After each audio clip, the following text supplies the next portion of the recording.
আসসালামু আলাইকুম। চলে এসেছি আরেকটা সাকসেস স্টোরি নিয়ে। তাহলে দেরি না করে চলুন শুরু করি আজকে সাকসেস স্টোরিটি। হ্যালো ভাইয়া, আসসালামু আলাইকুম, কেমন আছেন? আসসালামু আলাইকুম, আলহামদুলিল্লাহ আমি ভালো আছি। আপনি কেমন আছেন? জি ভাইয়া, ভালো আছি। So first of all congratulations, আপনি ভিসাটা পেয়েছেন।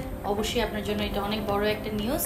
সো আপনি আপনার নাম বলে আপনি কোন ইনটেকে কোন ইউনিভার্সিটিতে যাচ্ছেন আর একটু যদি আমার অডিয়েন্সের সাথে শেয়ার করতেন।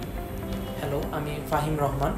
আমি সেপ্টেম্বর 2024 লরেন্সিয়ান ইউনিভার্সিটিতে যাচ্ছি, কানাডাতে। আর আমার সাবজেক্ট হচ্ছে কম্পিউটেশনাল সায়েন্স, এমএসসি করতে যাচ্ছি। আচ্ছা, সো ভাইয়া আপনার ফ্যামিলি রিঅ্যাকশনটা কি সেটা একটু জানতে চাচ্ছি। আমার আম্মু খুবই এক্সাইটেড ছিল এবং আমার নানুও খুবই এক্সাইটেড। তারাই বেশি চাচ্ছিল যে আমি অ্যাব্রোডে যাই এবং পড়াশোনা শেষ করি। আচ্ছা, সো অবশ্যই তারা অনেক হ্যাপি এখন এই আপনার সাকসেসটা শুনে। সো আপনার ফার্স্টে জানতে চাবো যে এজেন্সি নিয়ে কিন্তু আমরা সবাই অনেক বেশি নার্ভাস থাকি নর্মালি, যে এজেন্সিতে কাজ করাটা অনেকেই আমরা বিলিভ করতে পারি না যে ট্রাস্টওয়ার্দি হবে কি না, রিলায়েবল কতটুকু হবে। সো এজেন্সিতে কাজ করবেন বা এজেন্সির থ্রু আপনার মানে প্রসেসিংটা করবেন, এই ডিসিশনটা আপনারা কীভাবে নিয়েছেন? প্রথমত আমি একটু ভয় পেয়েছিলাম যে আমি যদি একা অ্যাপ্লিকেশন করতে চাই তাহলে যদি রিজেক্ট হয় তাহলে প্রথমবার রিজেকশনে একটু ভয় থাকে। সেজন্য আমি চেয়েছিলাম যে যাতে কোনো এজেন্সির মাধ্যমে আমি অ্যাপ্লিকেশনটা করি, ভিসার অ্যাপ্লিকেশন। আমি আমার এক ফ্রেন্ডের মাধ্যমে জেনেছি যে আমি প্রমিনেন্ট কনসালটেন্টের মাধ্যমে যেতে পারবো। সে অলরেডি ফ্রেন্ড আমাদের মাধ্যমে গিয়েছে, তার নাম সাইমা রহমান। আচ্ছা আচ্ছা, সে গিয়েছে। আচ্ছা, সো তার রেফারেন্সে আপনি প্রমিনেন্টের মানে খবরটা পেয়েছেন। আচ্ছা, সো আপনার কি প্রমিনেন্টে আসার পরে আপনার মানে জার্নিটা কেমন ছিল? এখানে আপনার আমাদের যারা আছে স্টাফ আছে তাদের সাথে আপনার এক্সপিরিয়েন্সটা কেমন ছিল? কোনো কি অবস্টেকলস ফেস করতে হয়েছে কিনা বা কেমন ছিল আপনার আমাদের সাথে জার্নিটা? আমার আম্মু তো খুবই এক্সাইটেড ছিল। তো আমার তখনও হচ্ছে আইএলস দেওয়া হয়নি, আমার হাতে এমওআই ছিল। তো এমওআই দিয়ে অ্যাপ্লাই করা যাবে কিনা এই জন্যই আপনাদের এখানে আসা। তো আপনারা খুবই হাম্বল ছিলেন, প্রমিনেন্ট কনসালটেন্ট খুবই পোলাইট ছিল এবং তারা খুব ফ্রেন্ডলি বিহেভ করছেন। সোফার আপনার জার্নিটা ভালো ছিল? জি জি।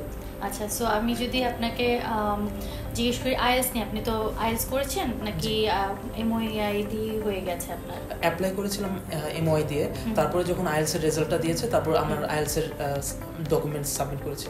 আচ্ছা, আপনার আইএলস এর রেজাল্টটা কি ছিল? আমার আইএলস এর রেজাল্ট ছিল 7। That's a great score. Less than 7। Wow. So আপনি যে 7 পেয়েছেন, সো আপনার প্রিপারেশনটা কীভাবে? মানে আমাদের কিন্তু এখন স্টুডেন্টরা আইএলস নিয়ে খুব বেশি স্কেয়ার থাকে, অনেকেই দিতে চায় না, অনেকেই ভয় পায়, অনেকেই নার্ভাসনেসের কারণে কিন্তু স্কোরটা অত ভালো আসে না। সো যারা আইএলস করতে চাচ্ছে বা করবে তাদেরকে যদি আপনি কোনো টিপস দিতে চান বা আপনি কিভাবে প্রিপারেশন নিয়েছেন সেটা যদি একটু বলতে পারেন। আমি প্রিপারেশন নিয়েছিলাম 1 মাস থেকে 1.5 মাসের মধ্যে।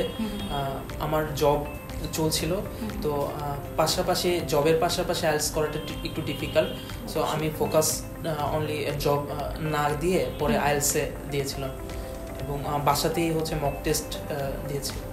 আচ্ছা, সো মানে এত তো ডিফিকাল্ট কিছু না, আসলে নার্ভাস না হয়ে আসলে একটু চেষ্টা করলে কিন্তু আইএলসটা ভালো স্কোর করা যায়। ইংলিশ জড়তাটা কাজ করে। হ্যাঁ হ্যাঁ, এটার জন্যই অনেকে দিতে চায় না। আচ্ছা, সো প্রমিনেন্টকে ভাইয়া যদি রেট করতে বলি 1 to 10, সো কত আপনি রেটিংটা কত দিবেন? 10 out of 10। না সিরিয়াসলি, অনেস্ট একটা আমরা রেটিং জানতে চাচ্ছি। Honest rating 10 out of 10। আচ্ছা, থ্যাংক ইউ সো মাচ, এটা শুনে ভালো লাগলো। সো ভাইয়া, যারা দেশের বাইরে যেতে চাচ্ছে আপনার মতো স্টাডি করতে চাচ্ছে, সো তাদের উদ্দেশ্যে আপনি যদি কিছু বলতে চান। হতাশ হওয়া যাবে না, একটু লেন্দি প্রসেস। আমি যেমন একদম সেই ডিসেম্বর 2023 থেকে শুরু করেছি আমার জার্নি, এখনও কানাডায় পা রাখিনি। তো জার্নিটা অনেক লম্বা, তো হতাশ হওয়া যাবে না। থ্যাংক ইউ সো মাচ আজকে আপনার টাইমটা দেওয়ার জন্য এবং আপনার স্টোরিটা আমাদের স্টুডেন্টদের সাথে শেয়ার করার জন্য। আপনাদের সবাইকে বলতে চাচ্ছি, যারা ভাইয়ার মতো দেশের বাইরে যেয়ে পড়াশোনা করতে চাচ্ছেন, তারা যারা আমাদের সাথে কাজ করতে চাচ্ছেন, আমাদের মাধ্যমে প্রসেসিংটা করতে চাচ্ছেন, তারা আমাদের সাথে যোগাযোগ করতে পারেন আমাদের ফেসবুক পেজে, ইনস্টাগ্রাম পেজে, এবং ভিডিওর ডেসক্রিপশানে লিঙ্কটা দেওয়া থাকবে, এবং আমাদেরকে মেসেজ করলেই আপনারা অ্যাপয়েন্টমেন্ট নিয়ে আমাদের সাথে যোগাযোগ করতে পারবেন, ইনবক্স করতেও পারবেন এবং আমাদের ফোন কল করেও আমাদের সাথে যোগাযোগ করতে পারবেন। ভিডিওটা দেখার জন্য সবাইকে অনেক ধন্যবাদ। আশা করি সবাই ভালো থাকবেন, সুস্থ থাকবেন। আল্লাহ হাফেজ।